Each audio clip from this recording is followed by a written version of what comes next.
మీ friend మాటల తీరు, ఆ ఉలికిపాటు, మారని అభిప్రాయాలు చూశాక ఎక్కువ రోజులు కలిసి పనిచేయాలనని బాగా అర్థమైంది. అందుకని మానేస్తావా? మానేస్తే నేను ₹1 కోటి నష్టపరిహారం కట్టాలి కదా. ఆయన మూలంగా బలైపోయి నష్టపోయిందాన్ని మళ్ళీ మళ్ళీ ఎందుకు నష్టపోతాను? నష్టపోవడం ఎంత కష్టం కలిగిస్తుందో ఆ మనిషికి తెలిసొచ్చేలా చేస్తాను.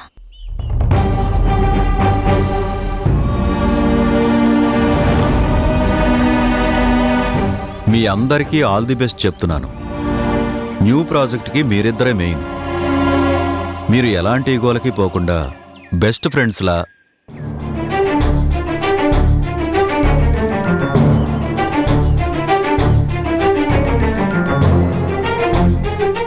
మిమ్మల్నే ఫ్రెండ్స్ అనేది షేక్ హ్యాండ్ ఇచ్చుకోండి.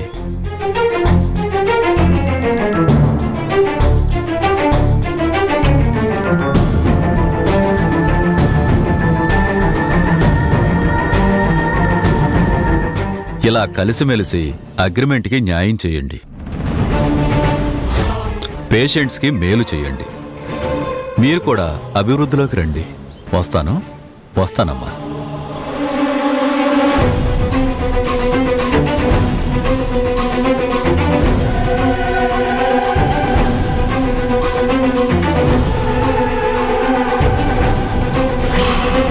నీ నిందల వల్ల నేను పడిన బాధని నువ్వు అర్థం చేసుకునే రోజు ఎప్పటికైనా వస్తుందా ఈ లైఫ్లో?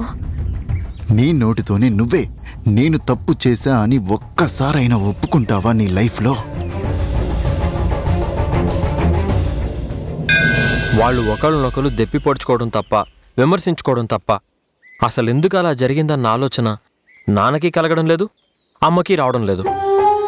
అమ్మకేమో నిజం తెలీదు, నాన్నేమో అభిప్రాయం మార్చుకోడు.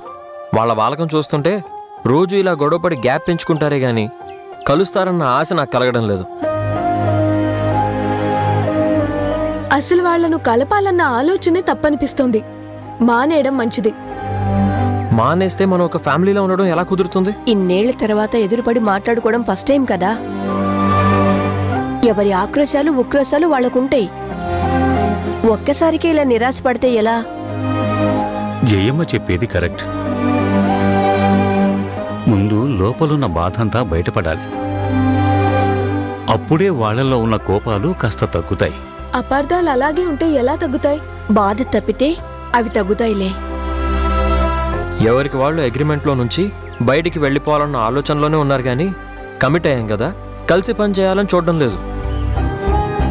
వాళ్ళలా బయటపడకుండా ఉండాల్సిన బాధ్యత మీ మీదే ఉందర్రా. కానీ ఎలా? మీ అమ్మమ్మ చెప్పినట్టు కోపాలు తగ్గాక వాళ్ల మధ్య గ్యాప్ వస్తుంది.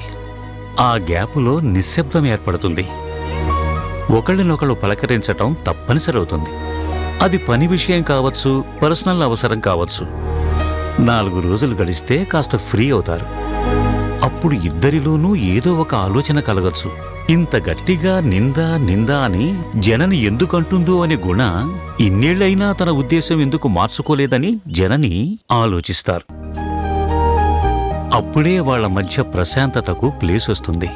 అప్పుడు ఇప్పుడు వాళ్ళున్న స్థానంలో నుండి వీళ్ల స్థానంలోకి వాళ్ళు, వాళ్ల స్థానంలోకి వీళ్ళు వెళ్లి నిలబడి ఆలోచించే పరిస్థితి వస్తుంది. అదంతా మనం అనుకున్నట్టు జరగాలంటే మేమేం చేయాలి? వాళ్ళు గొడవ ఇంకా ఎక్కువ పడి ఓపెన్ అయ్యేలా చేయటమే. అలా గొడవ పడటానికి ప్రైవసీ కలిగించాలి. నాకు వదిలే తాతయ్య, అన్నీ నేను చూసుకుంటాను కదా. ఎలా చేస్తావురా? సస్పెన్స్. నా దగ్గర కూడానా? నాకే ఐడియా తట్టలేదు, అందుకే అలా అన్నా. నాన్న తరుణ్, ఇంకొక ముఖ్య విషయం గుర్తుపెట్టుకో. ఆ రాక్షసి, అదే మీ నాన్న అక్క, నీ మేనత్త,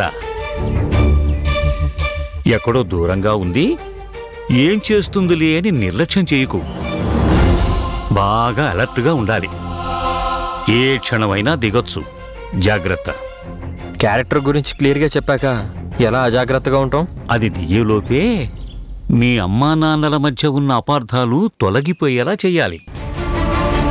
అది వచ్చిందో ఇంకంతే సంగతులు.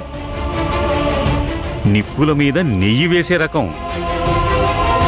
అగాధం పెంచుతుందే గాని వాళ్ళని దగ్గర కానివ్వదు.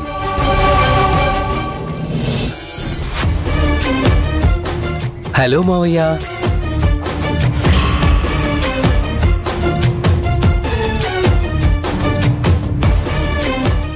నువ్వంటే నాకు చాలా ఎఫెక్షన్ మావయ్య.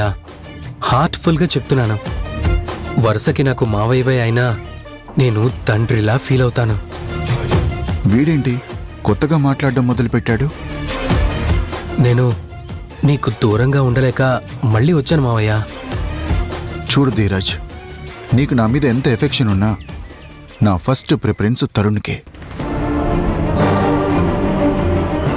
నేను నా కొడుకు కోసం ఏం చేయడానికైనా సిద్ధం.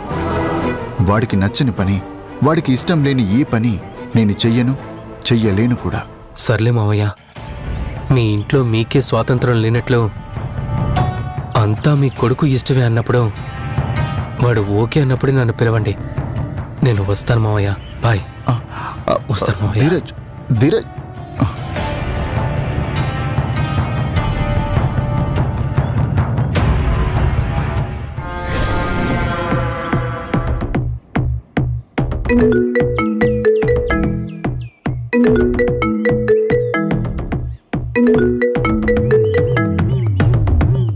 హలో అక్క. గుణ, నా కొడుకు నిన్ను వదిలి ఉండలేకపోతున్నాడు. వద్దన్నా వినకుండా మళ్ళీ నీ దగ్గరికే పరిగెత్తుకొచ్చాడు. నీ కొడుక్కి నీకో అమ్మనే నేనే పెంచానురా. నా కొడుకుని నువ్వు చేరదీలేవా? నీ కొడుకు నీకు దగ్గరయ్యేసరికి నా బిడ్డ పరువైపోయాడా? అంత కానివాడు పరైవాడైపోయాడా? అదేం లేదక్కా. చూడు తమ్ముడు, తరుణ్ చిన్నపిల్లాడు. వాడికి ధీరజ్ నచ్చనంత మాత్రాన వదిలేస్తావా? పెద్దవాడిగా నువ్వు నచ్చ చెప్పాలి కదా, మార్చాలి కదరా. నువ్వు చేరదీయకపోతే వాడేమైపోతాడోనని భయంగా ఉందిరా. తెలుసో తెలీకో ఏదన్నా అనుంటే మనసులో పెట్టుకోకు. నువ్వు వాడి మీద కోపం చూపిస్తే ఎలా చెప్పు? నువ్వు సీరియస్గా తీసుకుంటే నేను తల్లడిల్లిపోతానురా. చూడు, తెలిసి తెలియని తనంలో పిల్లలు తప్పు చేస్తే పెద్దాళ్ళం మనం దూరం పెడతామా? పిల్లల్ని కలపాలి కాని విడతీయడం న్యాయమా చెప్పు? అది నువ్వేం బాధపడకక్క. నేను తరుణ్తో మాట్లాడతాను. కాస్త టైం ఇవ్వు. వాణ్ణి నేను కన్విన్స్ చేస్తాను. అప్పుడు ధీరజ్ని అలౌ చేస్తాను. చాలురా, ఆ మాట చాలు. నేను మనశ్శాంతిగా బతికేస్తూ ఉంటాను.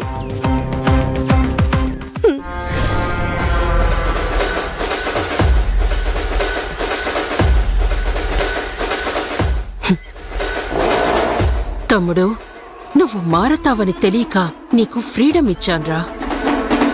తిరిగి నిన్ను నా గుప్పెట్లోకి ఎలా తెచ్చుకోవాలో నాకు తెలుసు. అరే, నేను శక్తినిరా. నన్ను కాదని నువ్వు అడుగు కూడా ముందుకు వెయ్యలేవు. నన్ను తోటుకొని వెళ్ళలేవు.